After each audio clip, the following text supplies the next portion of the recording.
My younger brother had hydrocephalus, which is known best as water on the brain.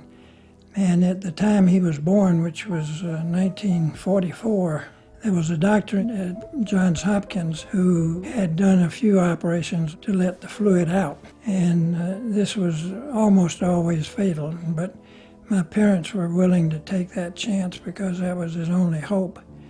And he died 3 days after the surgery. I lived in Columbia, South Carolina. And when they came back, my mother said that she would like for me to be a neurosurgeon and figure out a way to do this operation without having people die from it. I was 10, but from that time on, I was dedicated to the cause of neurosurgery. I was born in Columbia. I was named for my father's brother, who was what they call a circuit court judge. It's sort of like a Supreme Court, state Supreme Court. He was George Duncan, and so I was Georgia Duncan. My father had been born in Charleston but grew up in Columbia, and my grandfather was Attorney General for the state of South Carolina. Columbia was not a huge town, and we knew everybody, and it was a wonderful place to grow up. We went to the same grammar school, same junior high, same high school, same university in South Carolina. Well, I think I first noticed him in junior high, and I thought he was awfully cute. And he was very popular. He was mayor of Han Junior High, and the girls all flocked around him.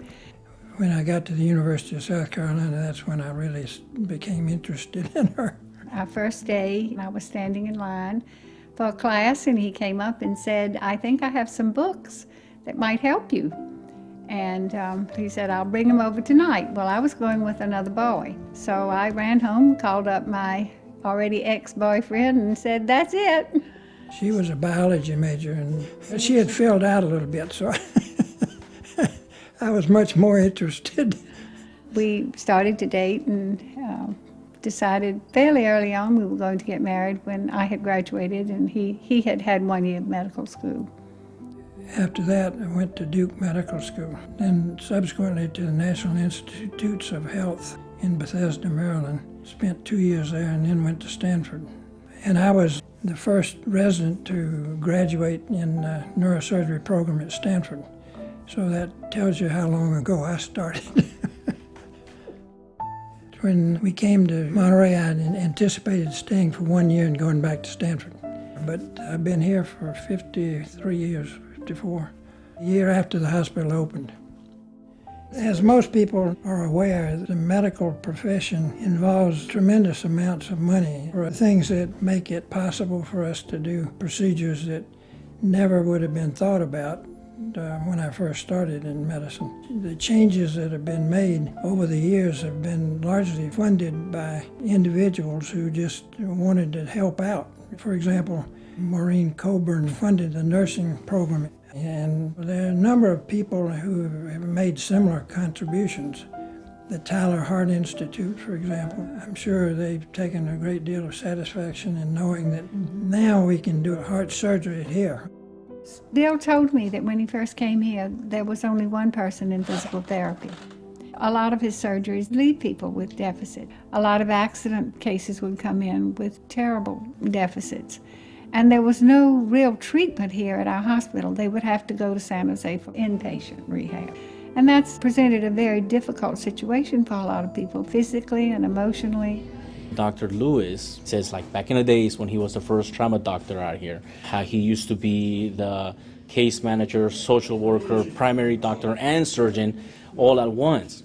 When somebody has suffered a catastrophic injury, a lot of patients did not have the opportunity to receive the immense amount of therapy that our patients get. Our patients have to be able to tolerate and participate in 3 hours of therapy. They have to participate in speech therapy. The inpatient rehabilitation unit is providing a service that has been missing for the last 4 years. And the wonderful thing about the gift that Dr. and Mrs. Lewis have provided is we're going to be able to help people financially. We're looking at support groups. We're looking at how we can help all of our patients, especially the neurological diagnosis kind of patients. If you're in our unit, you're always up doing something. We're not going to be able to take what we do for the community community to the next level. We work on their functional endurance, we work on their standing, we work on their depth perception, their visual component of playing golf. And so we are so happy to know that now people won't have to go to San Jose, that they can do their rehab right here. A lot of our volunteers who come pick up our patients, they say that they love coming to this unit because it's a send-off, it's a graduation. And so when our patients leave, we always tell them, make sure you come back, but not as a patient, just to drop off some cookies or something. Just come visit, but don't stay here too long.